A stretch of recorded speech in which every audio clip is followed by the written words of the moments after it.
Hello and welcome to The Pulse. The 70th anniversary of the People's Republic of China was designated by the government in Beijing as a major day of celebration. But in Hong Kong, it was a day of turmoil. Dire police warnings of terrorist actions kept many off the streets. Nevertheless, a peaceful, although not authorised protest went ahead. But what followed was far from peaceful. Large shopping malls and more than half of Hong Kong's MTR stations were closed. Protesters took to the streets in many districts, some setting fires and committing acts of vandalism. On October the 1st, the police fired a record 1,400 tear gas canisters, more than 1,300 projectiles and 6 live rounds. They arrested around 270 people and made international headlines when an officer shot an 18-year-old student in the chest at point-blank range. Given the amount of tear gas and pepper spray that's been used, masks have been a highly visible element in the protests worn by police, pro-Beijing groups and protesters. Pro-Beijing politicians have long campaigned for an anti-mask law to deter protesters and facilitate law enforcement. On Friday, Chief Executive Carrie Lam invoked the Emergency Regulations Ordinance, a colonial law that dates back to 1922, to implement an anti-mask law with effect from 5th October. Hong Kong is not in a state of emergency, and I would say that we are now in rather extensive and serious public danger. It is essential for us to stop violence and restore calmness in society as soon as possible. 林太你自稱就話而家唔係緊急嘅情況，但係你又用緊急法嚟繞過立法會咯。蒙面法呢個極度可能係有違憲嘅立法情況，你點樣面對司法覆核嘅挑戰呢？呢個係以一個附屬法例嚟到進行嘅嚇，咁所以亦都會喺立法會開返之後咧嚟到去交俾立法會。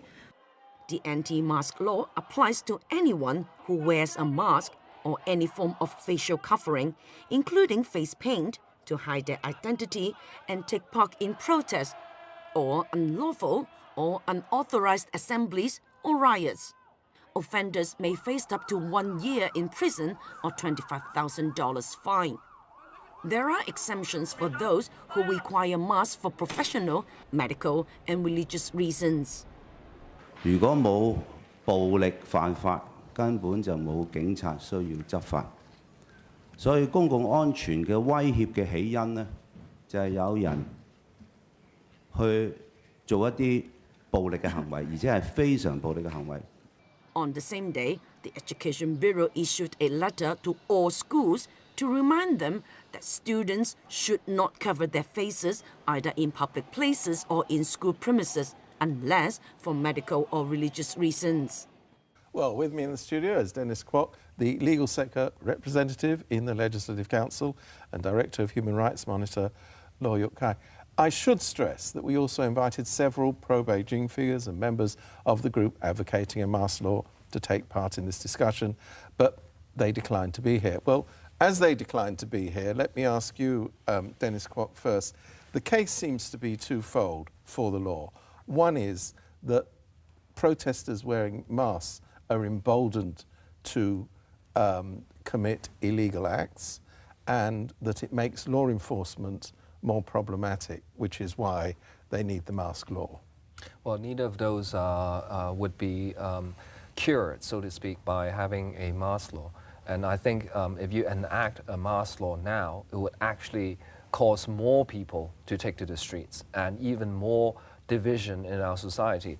I think right now we need to heal society's division rather than further divide society. And this is exactly what the mask law would do. And also it's the way that they're going about it. This is not some normal legislative procedure, Steve. As you well know, they're using the emergency powers regulation, which hasn't been used since the 1960s, and basically allows the chief executive to decide whatever law that she deems fit.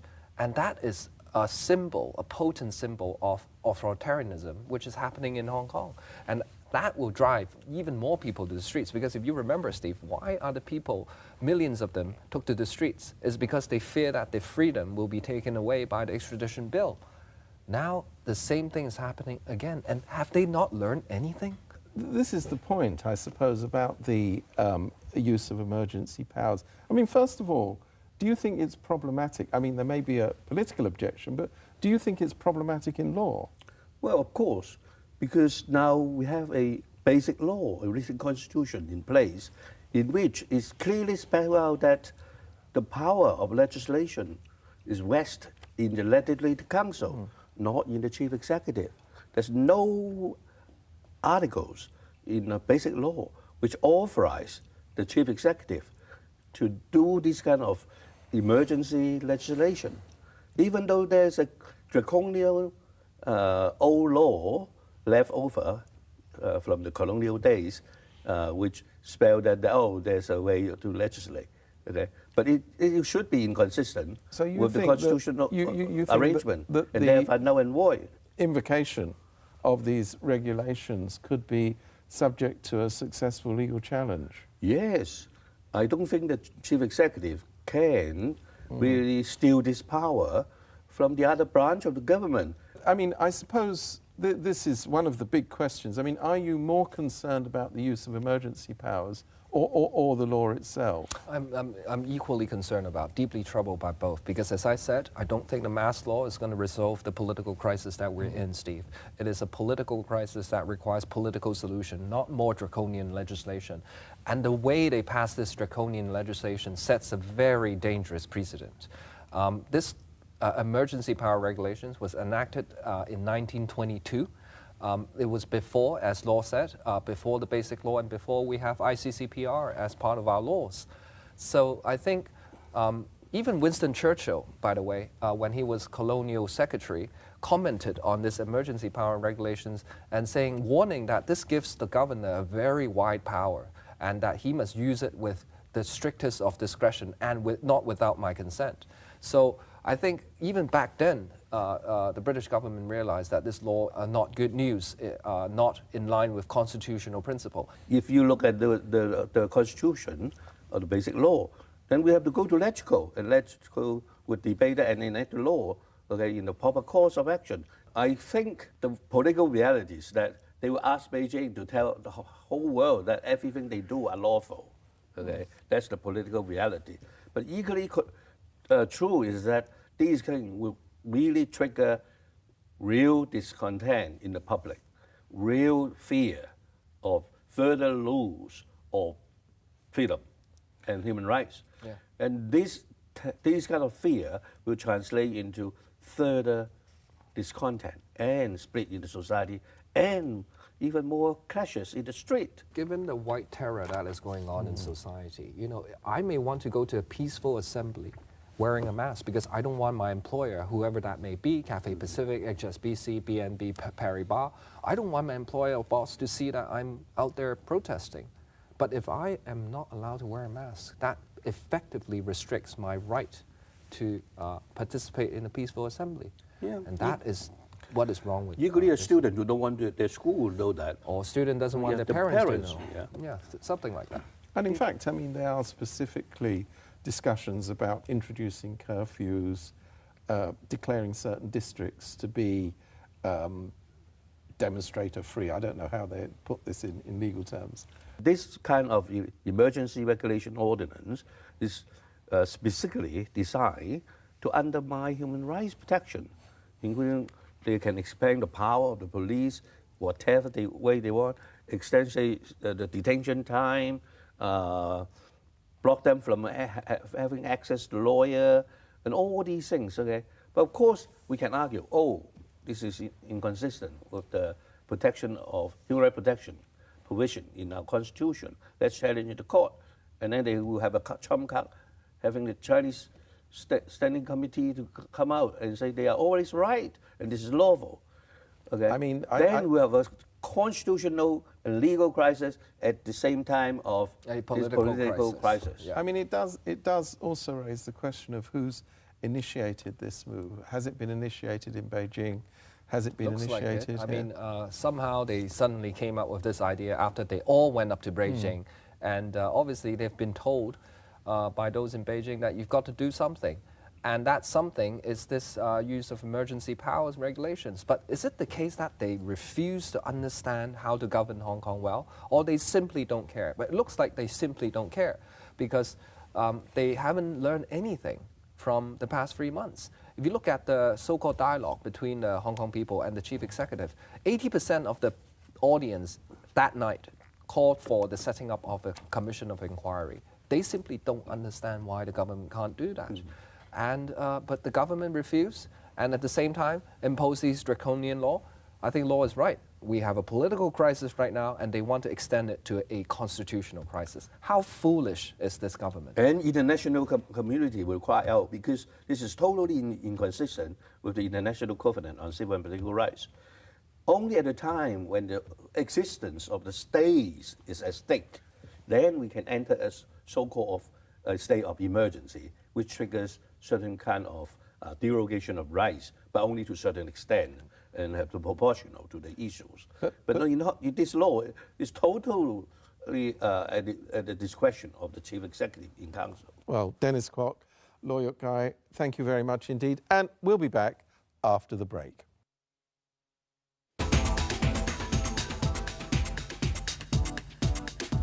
Welcome back. It's almost 4 months since the protests against the extradition law began. Apart from the headline-grabbing violence, millions of people from all walks of life have taken to the streets in peaceful protest. But many of these protests have turned violent, with young people most prominent on the front lines. Sometimes, though, groups of elderly people are standing with them.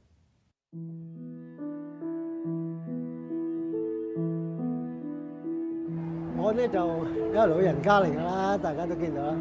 83歲點啊？似唔似啊？着住一件守護孩子，其實好有意義嘅。經過我依家警棍子嘅傷殘人士通道。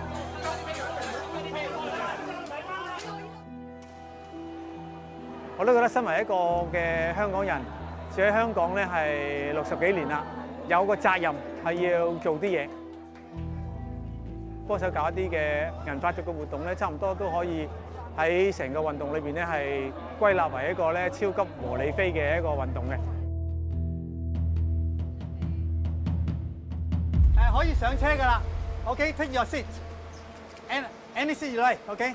任你坐嘅。帶齊自己嗰啲嘅物品啦，唔好留低任何嘢。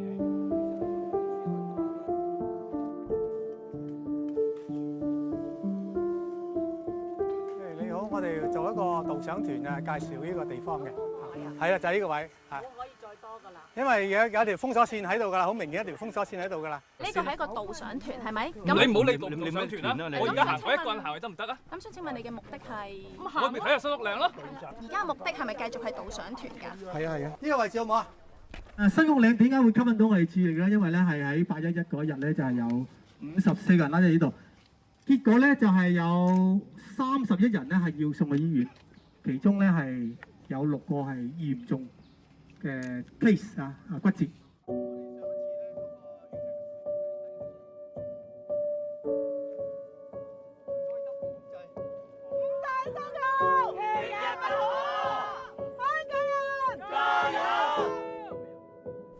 鐵絲網圍欄圍住嗰個部分咧，就嗰個新屋嶺嘅拘留中心啦，嗰個倉房裏邊入邊冇燈嘅。佢話伸手不見五指，根本咧都唔知下一秒係發生咩事嘅，係製造一個恐慌，製造一個恐懼。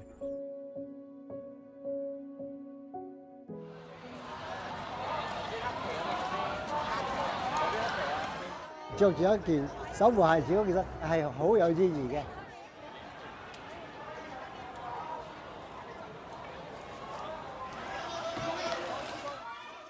守護孩子佢個意念係好嘅，喺警察同我哋抗爭者之間，大家係對抗嘅時候，我哋能夠喺中間隔開佢哋，勸佢哋呢特別係警方呢，最大啲孩子就冇咁粗暴啦，係嘛？下一站朗屏 ，Next station 朗屏。 呢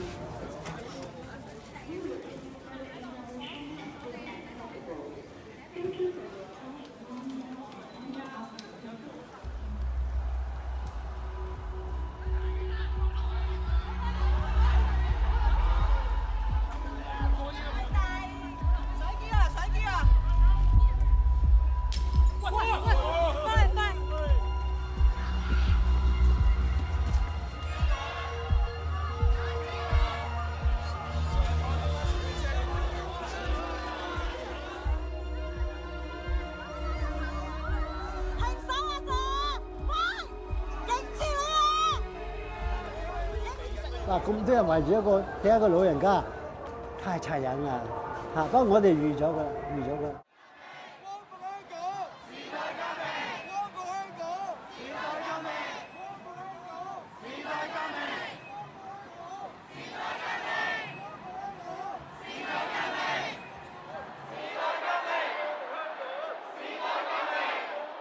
過往基本上差唔多所有嘅遊行集會都有不反對通知書㗎啦，係咪？咁只不過近來咧有啲嘅集會咧係冇嘅，咁咧就我都覺得我都應該出嚟嘅嚇，因為呢個遊行集會就係應該基本法裏邊咧賦予我哋香港市民嘅權利。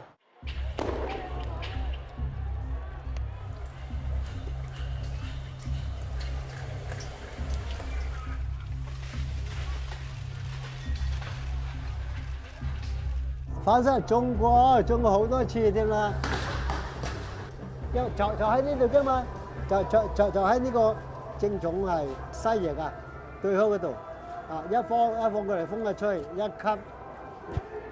呢個肺裏邊燒嘅好似火燒咁，不過過咗10零分鐘就冇事。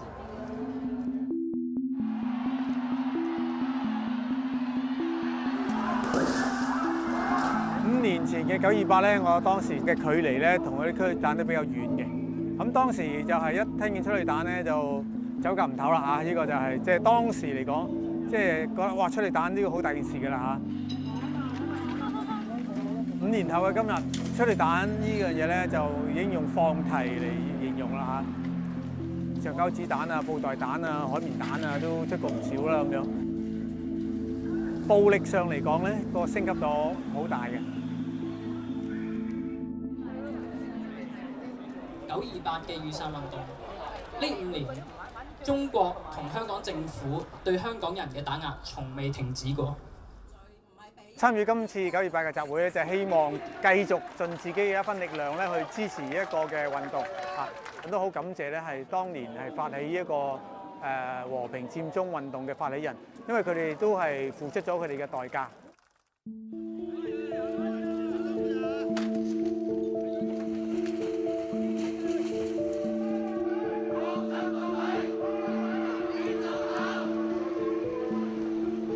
5年前我幾個冇流血嘅，冇試過流血嘅，你咪被捕咯。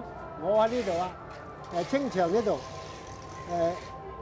清場呢度啊，我係被捕者之一。蘇豪嗰度啊，銅鑼灣我又係被捕者之一喎，17個之一。旺角清場啊，我被捕3次，幫佢見你佬，結果佬唔拉我翻去啊，差佢啫嘛。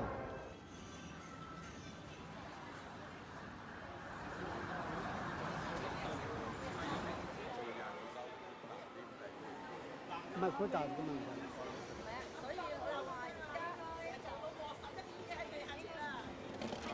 大家即係堅持晚晚出嚟傾下偈，大家熟晒，大家都係朋友、戰友嚟嘅。200萬人講一個好清晰嘅訴求，5大訴求缺一不可。點解佢今時今日仲去同150人去開一個叫做對話喎？而家全部上邊嗰啲都係假新聞嚟。6環啊！鄉下啲親戚打電話嚟啦，都係話香港好亂啊咁啦，即係打親電話嚟都小心啲啊，小心啲啊！我話得啦。屋企人係一定擔心嘅。如果自己覺得係有危險，唔出嚟，等人哋出嚟幫自己爭取到一啲成果，而自己又覺得又享受嗰個成果咧，我就覺得係有啲虧欠。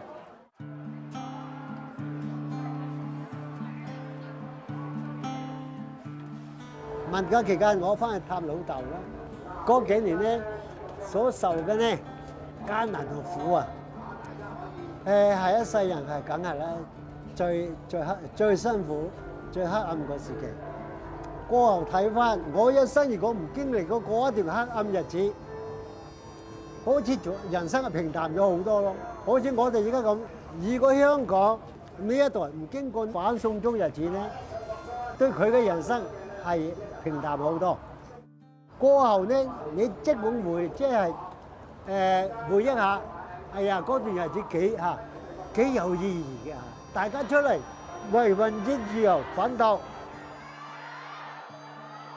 過往係100萬人、200萬人或者175萬人嘅遊行集會，都係非常之和平嘅。個希望係有嘅，我哋香港人咧係史無前例咁團結嘅。最緊要嘅香港咧一定要有雙普選嘅，如果冇雙普選咧，香港個運動啊都會一浪接一浪。有雙普選喎，我翻去瞓覺啦。